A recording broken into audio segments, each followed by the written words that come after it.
সকলকে স্বাগতম আজ অনলাইন ক্লাসে। তা আজ আমরা শিখব ই কমার্স সম্পর্কে। ই কমার্সটা কি তা আমরা এখন জেনে নিব। তা ই কমার্সটা হচ্ছে একটি দেশের বিকাশ, কর্মসংস্থানের ক্ষেত্রে বাণিজ্য বিকল্প নেই। তাই কাগজের মুদ্রার পাশে ইলেকট্রনিক বিনিময় প্রথা চালু হওয়ার ফলে বাণিজ্যের অনেক পরিবর্তন হয়েছে। তাই এখন ইলেকট্রনিকের মাধ্যমে আমাদের বাণিজ্যের প্রসার ঘটছে। তাই একে সংক্ষেপে আমরা ই কমার্স বা ই বাণিজ্য বলা হয়। আগের দিনে মানুষ বিক্রেতা দোকানদারের কাছে গিয়ে ক্রেতা সরাসরি পণ্য কিনত এবং বিল পরিশোধ করত, কিন্তু এখন সেই পদ্ধতি এখন অনেক উন্নত হয়েছে। আমরা এখন এই পদ্ধতির যে বিকল্প ই কমার্স এবং ই বাণিজ্য, সেটা হচ্ছে আমাদের বাংলাদেশে অনেক সংস্থা আছে যা অনলাইনের মাধ্যমে কেনাকাটা করা যায়। এই কেনাকাটার মাধ্যমে আমরা ক্রেতা ঘরে বসে এই পণ্য পেয়ে যাই। কিভাবে? এই সংস্থাগুলো যেমন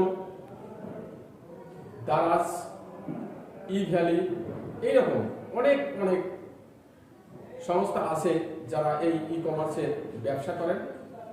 তা এরা আছে বিভিন্ন প্রতিষ্ঠান তাদের নিজস্ব ওয়েবসাইটে তাদের নিজস্ব পণ্য তারা ছবি আকারে এবং ভিডিও আকারে ওয়েবসাইটে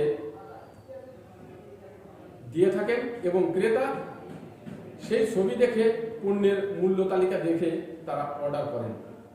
এইভাবে আমরা পণ্য ঘরে বসে পেয়ে যাই এবং এই বিলগুলো কিভাবে পরিশোধ করতে হয় সেটা অনেকভাবে পরিশোধ করা যায়।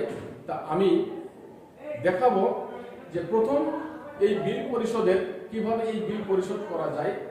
যেমন ক্রেডিট কার্ডের মাধ্যমে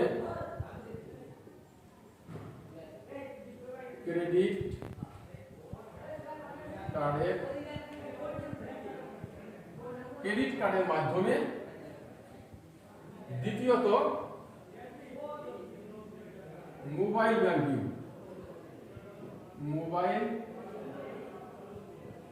ব্যাংকিং এর মাধ্যমে, তৃতীয়ত ক্যাশ অন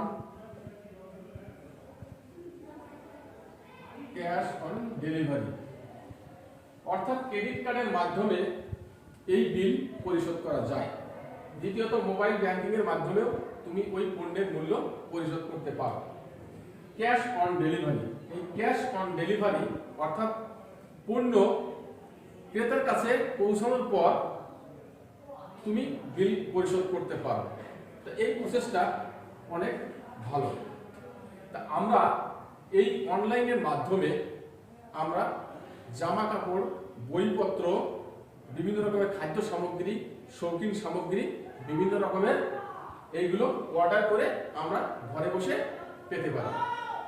তা এখন বাংলাদেশে এই ই কমার্সের প্রসার দিন দিন বৃদ্ধি পাচ্ছে। তা তোমরা বুঝতে পারছো যে কিভাবে এই ই কমার্স ব্যবসা করা যায়।